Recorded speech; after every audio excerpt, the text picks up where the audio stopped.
اور میرا نبی کہہ رہا ہے کاش میرے ماں باپ زندہ ہوتے اور نہیں تو میری ماں زندہ ہوتی تو تم دیکھتے میں کیا کرتا، میں عشاء کی نماز کے مصلی پہ ہوتا اور میں سورۃ فاتحہ پڑھ رہا ہوتا اور ادھر سے میرے گھر سے میری ماں مجھے کہتی محمد، تو میں ماں کے لیے نماز توڑ دیتا۔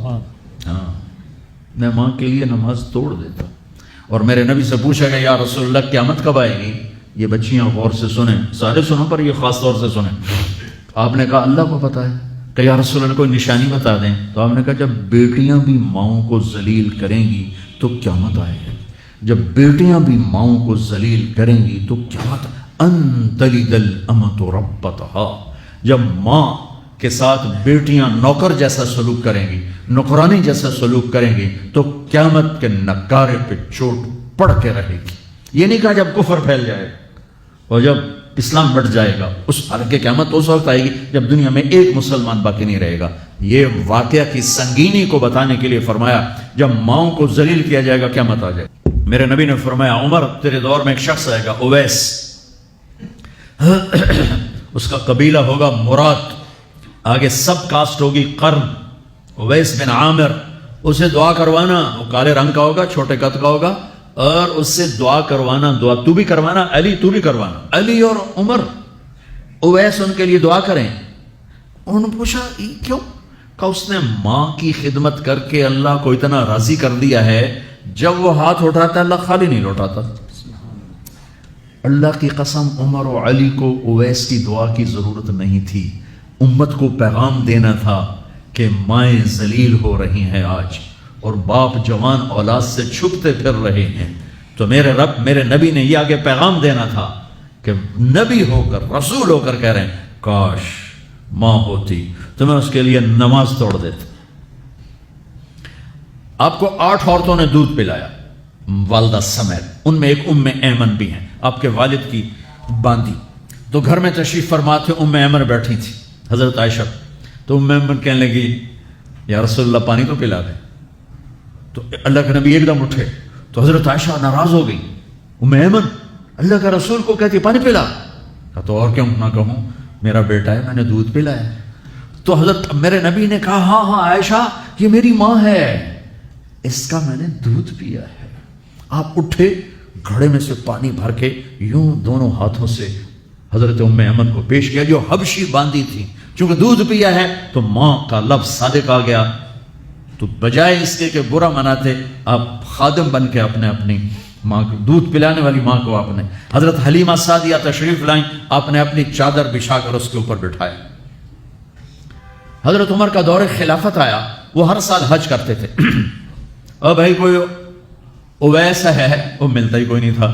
3-4 سال گزر گئے تو کہنے لگے سارے حج اکٹھے ہو جاؤ، بھائی سارے حج اکٹھے ہو گئے۔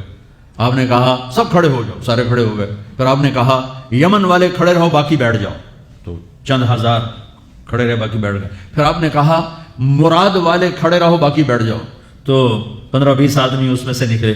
پھر آپ نے کہا مراد کی جو آگے سب کاسٹ ہے قرن والے کھڑے رہو باقی بیٹھ جاؤ، تو صرف ایک آدمی بچا۔ تو آپ نے اس سے پوچھا تم قرنی ہو؟ کہ جی۔ اویس کو جانتے ہو؟ کہ جی میرے بھائی کا بیٹا ہے۔ تو وہ تو تھوڑا سا ایسے ہی ہے دیوانہ سا، آپ کیوں پوچھ رہے ہیں؟ تو حضرت عمر رونے لگے، کہا وہ نہیں تو دیوانہ ہے، کدھر ہے؟ کہا جی عرفات گیا ہے اونٹ چرانے۔ تو حضرت عمر نے علی کو ساتھ لیا اور دوڑ لگا دی عرفات کی۔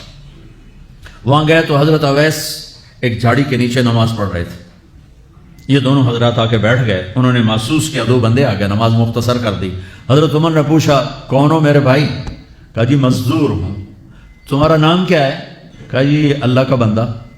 کہا ارے بھائی وہ تو سبھی اللہ کے بندے ہیں، تیری ماں نے تیرا نام کیا رکھا ہے؟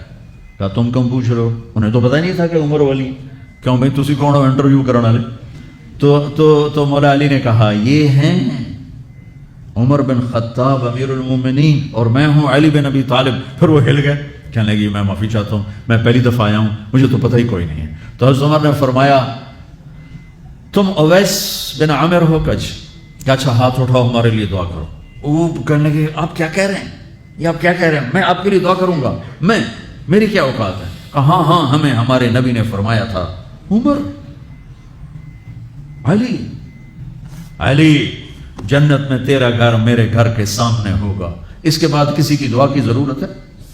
عمر میں نے جنت میں محل دیکھا. میں نے پوچھا کس کا ہے؟ مجھے کہا گیا قریشی کا ہے. میں سمجھا میرا ہے. جانے لگا تو کہا گیا عمر بن خطاب کا ہے. ان کو اویس کی دعا کی ضرورت ہے؟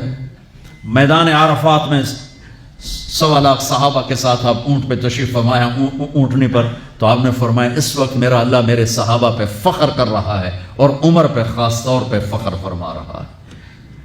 ہمیں پیغام دینا تھا، آنے والے زمانوں میں یہ ہونا تھا. سبحان اللہ. امام ابو حنیفہ کا نام تو سب کو معلوم ہے نا. ایک اور عالم بتاتا ہوں، عبد الرحمن بن ابی لیلہ. ان میں علمی کھٹ بڑھ تھی بہت زیادہ، آپس میں بنتی نہیں تھی. تو ابو حنیفہ جیسی ہستی جن کے کروڑوں فالوور آج ہیں، ان کی ماں کہتی نعمان یہ مسئلہ ہے جا کے عبد الرحمن سے پوچھ کے آؤ. زندگی میں ایک دفعہ نہیں کہا ماں جی میں اس کو بڑا عالم ہے میرے کو پوچھ لو.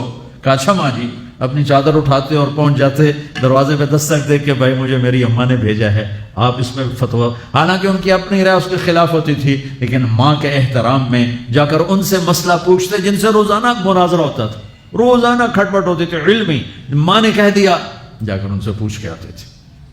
اپنی اتنی بڑی علمی قدر و منزلت کو ایک طرف رکھ دیتے تھے، نہیں میری ماں نے مجھے کہا. تو آپ سب نوجوان ہو، ماں باپ زندہ ہیں تو ان کی دعا لو، آہ نہ لو، دعا لو.